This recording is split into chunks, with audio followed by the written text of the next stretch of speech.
السلام علیکم ورحمۃ اللہ وبرکاتہ۔ بسم اللہ والحمد للہ والصلاة والسلام علی رسول اللہ اما بعد۔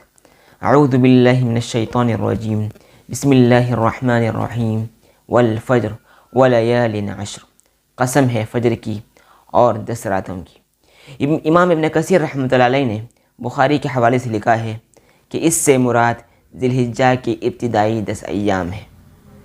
سیدنا ابن عمر رضی اللہ عنہما سے روایت ہے کہ نبی کریم صلی اللہ علیہ وسلم نے فرمایا کہ اللہ تعالیٰ کو ان ایام سے زیادہ کوئی اور دن محبوب نہیں ہے، لہٰذا تم ان دنوں میں کثرت سے تکبیر پڑھو، تحمید کرو اور تحلیل پڑھو، یعنی لا الہ الا اللہ، الحمدللہ، جو اذکار ہوتے ہیں اس کو کثرت سے پڑھا کرو۔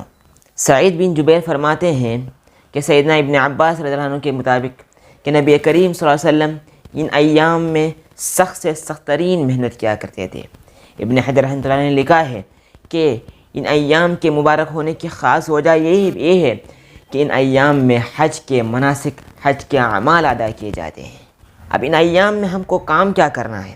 سب سے پہلی چیز یاد رکھیے، کثرت سے نوافل پڑھنا ہے، کثرت سے نوافل پڑھنا ہے، خاص کر نمازوں کی ان ایام میں پابندی کرنی ہے۔ ویسے نمازوں کی پابندی ہم کو ہمیشہ کرنا ہے، خاص کر ان ایام میں اگر ہم عادت ڈالیں گے تو انشاءاللہ اللہ کی ذات سے امید ہے کہ باقی ایام میں ہمیں نمازوں کی، عبادات کی اور نفل نمازوں کی عادت پڑ جائے گی۔ تیسری چیز ہے نفلی روزوں کا اہتمام کریں، چونکہ اعمال صالحہ میں روزے بھی آتے ہیں، اسی طرح باقی اعمال کے ساتھ، قرآن کی تلاوت کے ساتھ ساتھ، نمازوں کے ساتھ ساتھ اگر ہم سے ہو سکے تو ان ایام کے ہم روزے بھی رکھیں۔ تیسری چیز ہے کثرت سے تکبیر پڑھیں، تحمید پڑھیں، ذکر کریں، خاص کر جو تکبیر جس کو ہم کہتے ہیں، اللہ اکبر اللہ اکبر اللہ اکبر، لا الہ الا اللہ اللہ اکبر وللہ الحمد، یہ نبی کریم صلی اللہ علیہ وسلم سے پڑھنا ثابت ہے۔ نبی کریم صلی اللہ علیہ وسلم ان 10 ایام میں جہاں پر بھی جاتے تھے تکبیر پڑھا کرتے تھے، خاص کر بازاروں میں جاتے تو نبی کریم صلی اللہ علیہ وسلم پڑھتے اور صحابہ بھی ان کی آواز میں آواز ملاتے۔ یہ نبی کریم صلی اللہ علیہ وسلم سے ثابت ہے اور ہمیں سنت کو زندہ کرنا ہے۔ چوتھی چیز، یوم عرفہ کا روزہ، عرفہ کے دن کا روزہ اہتمام کے ساتھ رکھنا ہے۔